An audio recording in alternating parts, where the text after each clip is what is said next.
নমস্কার, কেমন আছেন সবাই? আশা করি ভালো আছেন। আমি পায়েল। আমার নতুন একটি মিনি ব্লগে আপনাদের জানাই অনেক অনেক স্বাগত। আগের ভিডিওতেই আপনাদের বলেছিলাম যে পুজোর দিন বিকেলে ওর তাঁতিপত্র যারা আছে তাদের জন্য একটু আয়োজন করা হয়েছে। তো এগুলো হচ্ছে সেটাই।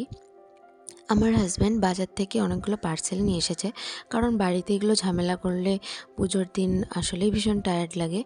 তো সেই জন্য আর বাড়িতে কিছু করা হয়নি, দোকানে পার্সেল অর্ডার করে দেওয়া হয়েছিল। আর এর ভেতরে আছে আলুর দম আর হলো ফ্রাইড রাইস। তো প্রথম কাজই ছিল রাইসের প্যাকেটের ভেতরে আলুর দমের প্যাকেটটাকে ভরে ভালো করে গিঁট মেরে দেওয়া। আর সকালে সব ফল কাটিনি, দু একটা ফল রেখে দিয়েছিলাম যাতে সন্ধ্যাবেলা সবাই আসলে তখন কেটে কেটে দিতে পারি, না হলে ফলগুলো কালো কালো হয়ে যায়। তো সেই জন্য এখন মা ফলগুলো আর আমি প্রসাদের বাটিগুলো রেডি করছি, আর ওদিকে কোল্ড ড্রিঙ্কস ঢেলে নিচ্ছি। গলার ভয়েসটা হয়তো একটু আধো আধো লাগছে, কারণ সকাল সকাল একদম ঘুম থেকে উঠেই কিন্তু আমি এডিট করতে বসে গেছি। কারণ একবার সংসারের কাজের মধ্যে ঢুকে গেলে আর কিন্তু সময় বের করতে পারি না। অনেকেই আছে যারা আমাকে বলে যে লং ভিডিও দিতে, কিন্তু কী আর করব, একবার সংসারের কাজের মধ্যে ঢুকে গেলে সারাদিনে কিন্তু আর সেভাবে সময় বের করতে পারি না সন্ধে ছাড়া। কারণ আমাদের সারাদিন ভীষণ কাজ থাকে, শুধু সন্ধে থেকে একদম ফাঁকা টাইম পাই।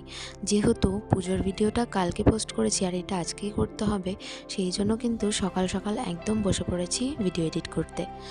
আর ওদিকে একে একে সবাই আসছে, আর আমি কিন্তু সবাইকে প্রসাদ আর প্যাকেটগুলো দিচ্ছি।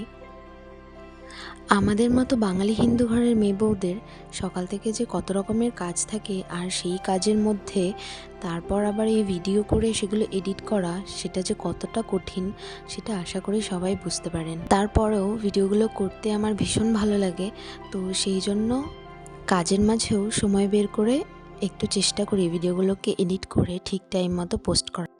আর যবে থেকে আমি ভিডিওগুলো করি তবে থেকে কিন্তু যে কাজগুলো আমি করতাম তার অর্ধেক কাজগুলোই শাশুড়ি মা এখন করে দেয়। যাই হোক, মোটামুটি সবাই চলে এসেছিল আর সবাইকেই পার্সেল দেওয়া হয়ে গেছে। আর তারপরে আমার মা আর শাশুড়ি মা মিলে চলে গিয়েছিল আমার কাকা শ্বশুর মশাইদের বাড়িতে পার্সেল দিতে। আর আমি আর আমার হাজব্যান্ড গিয়েছিলাম বড় পিসি আর ছোটো পিসি শাশুড়ির বাড়িতে পার্সেল দিতে। আর সারাদিন নিরামিষ খেয়েছি, তো আসার সময় নিজেদের জন্য নিয়ে এসেছিলাম চিকেন আর কিছু রুমালি রুটি। এই পুজোর দিনে কিন্তু সবাই মাংসই খায়, কিন্তু আমরা নিরামিষ খাই। আজকের ভিডিওটা এখানেই শেষ করছি। সবাই অনেক ভালো থাকবেন, সুস্থ থাকবেন। দেখা হচ্ছে নেক্সট ভিডিওতে।